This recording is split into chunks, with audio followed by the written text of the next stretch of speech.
I know I said before we're not going to make a big deal about teams off to slow starts or hot starts because it's a limited sample size. But I mean, you watch the Colorado Avalanche right now, and my God, it is bad. It is so bad right now. So let's some numbers here. First of all, their record 0-4-0 with 3 home losses. You know, we like to talk about Colorado having an advantage at home, but not so far.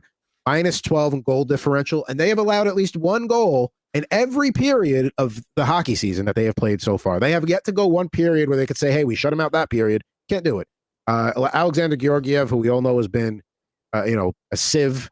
You know, it's amazing that he's led the league in wins the last 2 years. I can't think of another time in my life where you had a goalie lead the league in wins in 2 consecutive years that was like realistically a 15 to 20th best goalie in the league. And I'm being generous. 0-3-0, 579 goals against, 800 save percentage. Justice Anunin, I know he only got out there for 1 game, 2 games and started 1, wasn't much better for him. And yes, they're missing some guys from the lineup. I know that. They're missing Landeskog, Nichushkin, Arturi Lehkonen, Jonathan Drouin, et cetera, et cetera. Devin Taves, I know, is day-to-day right now. But Chris mentioned, I think it was on a Slapshots or on this, that he thinks the Colorado Avalanche are going to miss the playoffs this year. I didn't make a bold prediction. And, again, it's early in the season, but everything that can look wrong and is going wrong in Colorado is right now. I think Chris has been predicting, this whole Colorado team for a while now, even going back to last season. They almost caught us, right, going to the playoffs, and Georgiev got off to like kind of a good couple of game start, and then he's back to being the person that he is. I mean, you mentioned, Adam, that he had the most wins. That just shows you how good the team in front of him really was. And now with all these injuries, and do we really count Landeskog because he hasn't played in who knows how long? I mean, I it's hard for me to count him. The other guys, yeah, Lehkonen, Nichushkin, and all those guys, yeah. But Georgiev, man, woo, he's on a one-way ticket out of Colorado soon. And didn't you draft his backup? I did. And like I said, he didn't look, but right now there's so many problems up front that, I mean, they're still going to give, Georgiev, we're kind of seeing what he is. Whereas Anunin, he's still got some, you got to still see what he can do. Okay. If you drafted Alexander Georgiev, I feel no pain for you. You understood what you were getting into, okay? You knew. And don't come crying now saying you didn't. You knew. This man is a fraud. He is the king of frauds. He is the president of the fraud club. He can't stop an eclipse.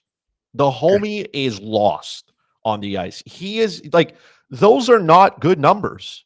Colorado not being able to win at home is a serious problem because for the longest period of time, it was always real tough to go into Colorado and win games because of altitude and this and that and last change and whatnot. They have looked miserable. Georgiev's 579 goals against average is unacceptable. It is unacceptable. I know they have injuries. Cry me a river. Every team does. Colorado doesn't have the depth, and we knew this. We knew this going in before all these other players started to get injured and whatnot. This team is in shambles. They've given up 25 goals in 4 games. There's no chance you're winning hockey games with that kind of goal give. Like they are giving up 6.25 goals per game. Their power play is operating at 50%. So, water continues to be wet there. Their penalty kill is at 54. So something is like, this team can't defend. They can't. And Colorado's always been like one of those teams that they just go. You just let them go. They just run and they just go out there and they just pound away at their opponents. This team has to change the way they play because they can't let Georgiev, he can't stop a beach ball.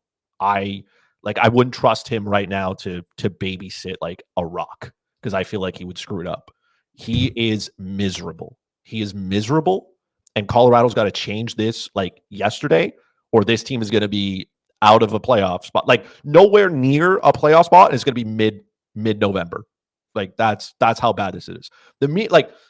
Naturally, right? Regression will come back to the mean, right? At some point, he'll bounce back a little bit because he's got to fight. Like he gave his goals against average before last night's game was 675. Oh, so it got better. It got better, and he still gave up what, 5 goals? So imagine giving up 5 goals, your goals against average going down. That's the hole he is in. But he is a fraud, and we all knew this. So if you took him, don't come crying to me. We know this. He's not good. But everybody was looking at his wins and thinking Colorado was going to be fine. I guess some of you, when you loaded the Daily Faceoff website, it got cut off and it only showed the first 2 lines. And then you were like, "Oh, I can't see the depth."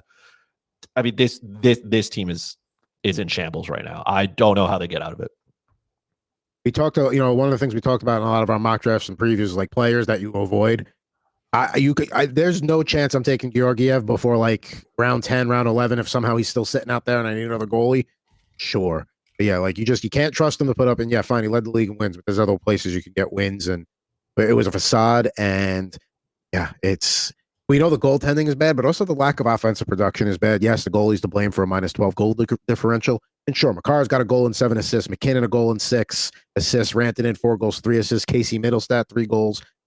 And after Ross Colton, that's it. Nobody else is doing anything. They are so top heavy. That's like that can't be sustained either. I mean, they've made it work for a couple of years, but I think it's finally getting to a point where the well is starting to run dry with the lack of depth.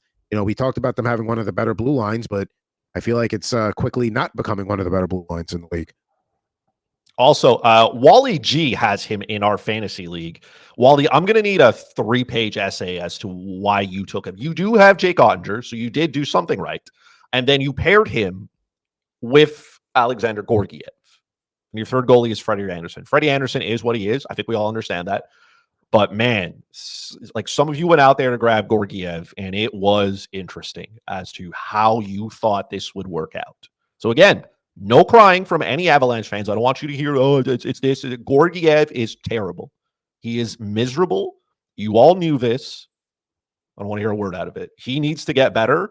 And like, he can't even be like, if his save percentage was like 900 and only 3 goals against, that's still terrible. Like, that's not good. So even getting better is still bad. This man is lost. He is lost on the ice. You can't even trade him. Where are you sending him? Like, what part of Siberia? And also, if you cap, what are you acquiring? With what chips? You have to pay a first-round pick for somebody to take that deadbeat contract. And I got to defend my boy Wally here for a second because I know he's a big Islander fan, and Ilya Sorokin was literally taking the pick before he took Georgiev. So I think he needed a goalie, and that was a panic pick that he got sniped. Homie is going through it. Sorry, Wally. We'll send out some prescription. The goalies that went after him were Freddie Anderson, Joseph Wall, Anthony Stolars, Linus Olmark, Luukkonen, Aiden Hill. So that was the tier of goalies that go after that. I took Darcy Kemper after that. Damn, Wally. We'll get you some medicinal because you're going to have a lot of sleepless nights. I think Chris is right. Aiden Hill needs a little more respect when it comes to these drafts. That sucks that to fall all the way there, someone takes Georgiev. Woo. I mean, not to the extent of Joseph Wall, but with Hill, you worry about health a little bit. But he's also playing in front of a team that is very rarely going to have a bad defensive night. So he even went past Demko. Went past him as well. Yeah, Demko, at least, there was the mystery injury concern to have his stock fall. But yeah, I think this is the last draft where we'll probably see Alexander Georgiev being taken at all, let alone being taken early on just because Colorado gets wins. And maybe if you're in a league where wins are valued heavily, you take them. But he took him 67, definitely panic. See, there you go. Faulty synapse. Thank you very much. Appreciate that. Yeah, he's a big Islander fan. So the fact that Sorokin went right before. That's killer. Yeah, because A, you need a goalie there. B, you're going to get your guy.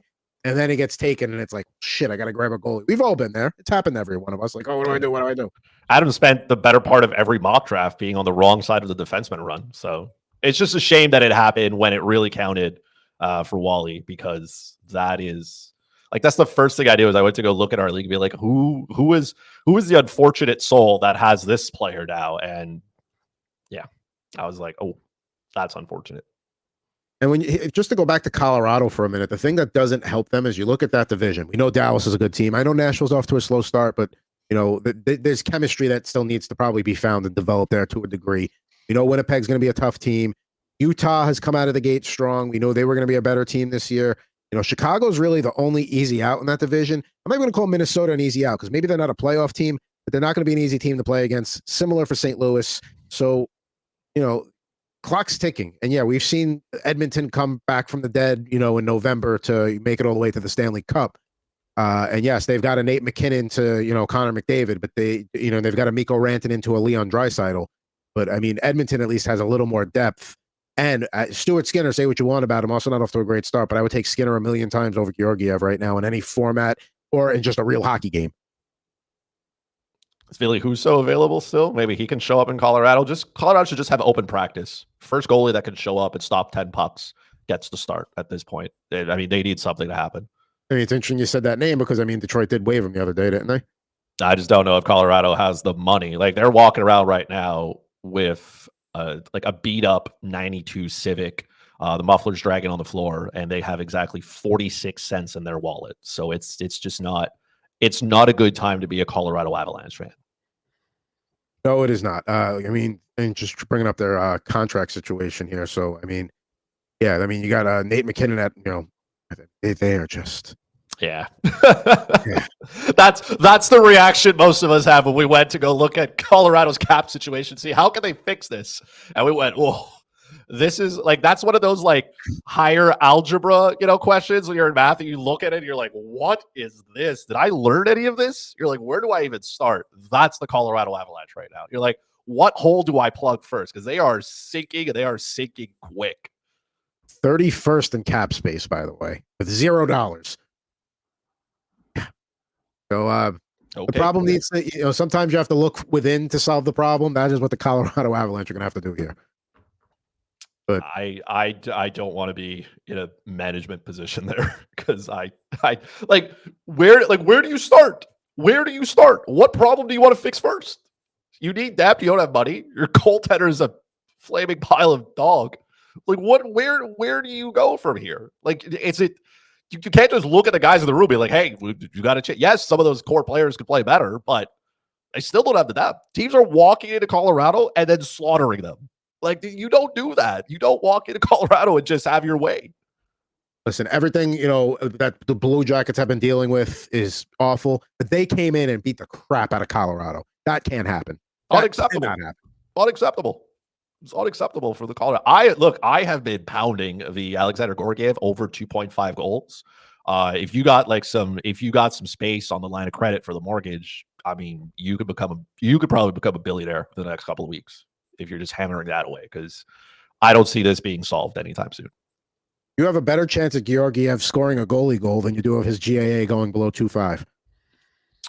Georgiev might end up in my Monday league, and I don't know if he'll get a spot. I mean, I hope so. He might be a nice guy. Maybe, he's a good teammate. I'm sure he's a great guy. I'm sure he pays his taxes. I'm sure he loves his family, does great charity work. But when it comes to doing his job, through the first 4 games, he has demonstrated that he can't. I was shocked that Colorado went back to him yesterday against Boston.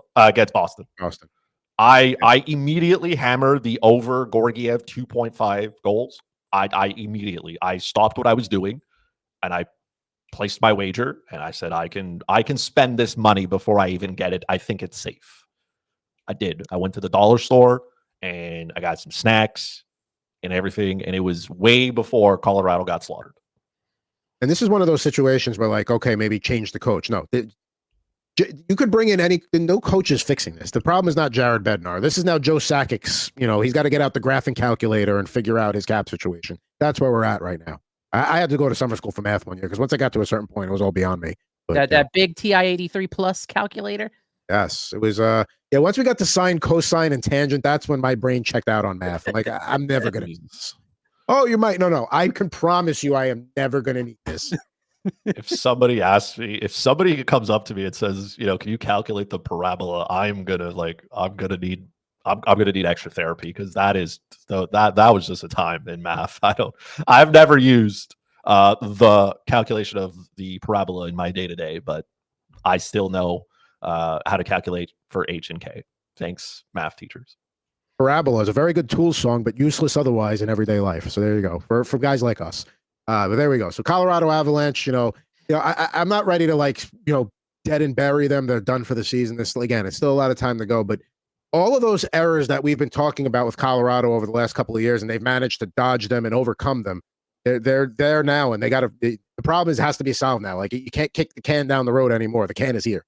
Now it's time to figure it out. Yeah, and like you said earlier, it's not just them and their undoing. There are a lot of teams that are ready to make the next step and that have improved, that are possible playoff contenders. So, it's a whole a lot of things, not just their injuries, not just Georgiev playing bad, but other teams ready to jump right out in front of them.